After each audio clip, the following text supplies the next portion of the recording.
No, I'm Ma'am Christy Galvez. Magandang umaga po sa inyo. Ganon din si Richard Merck at si Ann Bustamante Calumarde.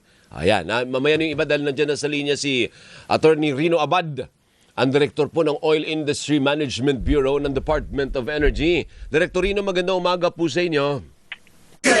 Magandang umaga, Sir Alvin, sa programa ninyo sa ating mga Opo. kababayan po. Naku po, mukha ho bang mabubura o mababawasan yung inaasahan sana natin rollback sa diesel, gasolina at kerosene? Sir Alvin, medyo manipis no sa gasolina. For the 4 days, meron kaming estimate na 80 centavo rollback. Diesel, 50 centavo na rollback. Kerosene, medyo mataas, 2.30 na rollback.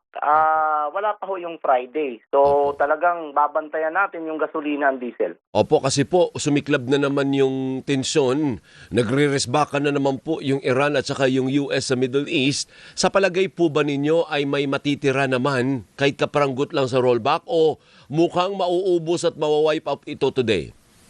Alanganin ho talaga. Tama yung sinabi niyo, Sir Alvin. Nagkataon talaga na itong Friday sana, napakahalaga to na araw para sa pagsasara nitong 5 araw na to na computation. Kaya lang dito naman nataon yung atake na naman na nangyayari ngayon sa between US and Iran. So, wala ho, alanganin ho talaga ang malalaman natin ito bukas, no? Para talagang sigurado tayo kung may matitira dito na rollback o baka nga mayroong sobra pa na baka magbabaliktad, no? So, depende ho talaga, Sir Alvin, ngayon. Napakanipis ho talaga itong estimate namin. Opo, kumbaga alanganin, mahirap ideklara na oo, may rollback. Remember, hindi pa natin kinukonsidera may iba pang mga costs yan, Direktorino, hindi ho ba? Yes, as much as we can, ini-estimate na namin din, pati yung impact ng biofuel. Pero, then again, hindi naman masyadong malaki, Sir Alvin, sa biofuel. Opo. Pero dito talaga, ito talaga ang main, no? Yung Mini Plus Singapore. Ito yung driver talaga ng malaking adjustment. Opo, Direktorino, ang mangyayari po kasi dyan, halimbawa lang po ganitong ang kalalabasan na sentimo yung rollback, magagalit po yung mga motorista. Sabihin, 5 beses may higit piso, tapos ang rollback 50 sentimo. Alam mo yung isip ng mga tao na hindi naman sila nakamonitor kasi sa world market, Direktorino. Hindi naman natin sinasadya o dinidiktahan ng DOE na ganyan lang yung rollback, hindi ho ba? Tama ho yun, Sir Alvin. In fact, maganda na nga yun dahil kontrolado na ng government yung adjustment. Yun nga lang, ang hindi talaga natin makontrol yung movement ng international price. Wala na ho talaga.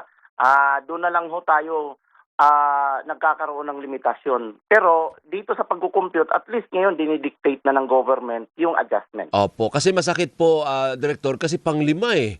5 sunod-sunod po, may 26 pesos nga po sa diesel at 13 pesos sa gasolina. Kaya medyo masakit-sakit din. Batay sa monitoring ninyo, nalagpas na po ba, nasampa na sa 100 piso ang diesel, Attorney Rino, o wala pa naman? Kadamihan pa rin, Sir Alvin, nasa 80 to 90 na range. Pero dahil sa nangyayari to na kung hindi man ito maka-rollback, halos walang increase, then we will stay at that range sa next week.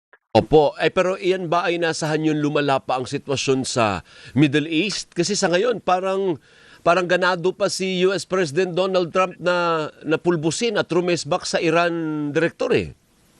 Sir Alvin, parang nagsisettle na ang impact nung renewed conflict na naman doon, nagsisettle na at this range. Sabi ko nga, babalik lang tayo doon sa 80-90 eh. Ang atin lang dito ngayon, yung wag sanang umingcrease at ma-extend yung conflict doon sa Red Sea. Kasi yun na nga lang ang exit ng Saudi Arabia oil up to this day. So nalalagpasan niya yung Strait of Hormuz through this pipeline, yung Petroline. Yan lang ho kasi mga 6 to 7 million pa rin lumalabas dyan. At yun naman ang masama doon. Kung pati yun, at dahil nga itong nangyaring mga news na inaatake na rin yung area na yun, at buti na lang, hindi pa actual damage ang nare-report. Pag mag-actual damage yan ang medyo game changer. Baka lumagpas tayo sa 80-90 Oh my peso per goodness. rate. Oo nga po eh. Doon sa excise tax, wala pa naman po hindi pa naabot ng $80 ang Dubai crude. Sir Alvin, hindi na ho yung nakadepende doon sa sa yung sinasabing excise tax. Kasi ang desisyon na yan, may batas na. Ang desisyon na lang yan kung kailan i-implement with the EO. Well, tingnan ho natin doon sa batas kasi na-trigger na yan before. Isang usapin yan kung every time ba bumababa magti-trigger.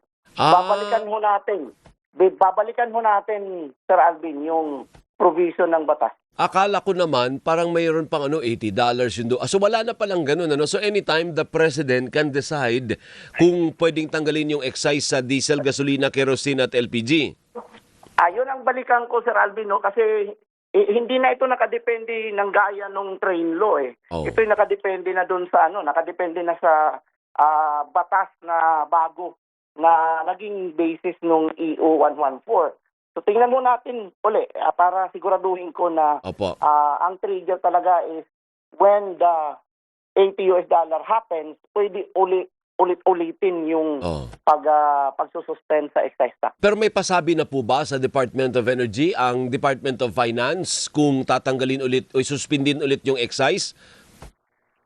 Wala pa ho. Wala pa pero naman. yan ay na-mention na rin po yan ni Secretary Garin na isa yung item na mapag-uusapan doon sa uplift committee. Oo nga, sana nga po kung sakasakali nga, paki-refresh mo nga ako. Pag walang excise tax yung diesel, magkano mababawas at saka yung gasolina? Well, ang gasolina nasa 10 peso yan plus mayroon pang associated VAT yan. So mga halos more than 11, no?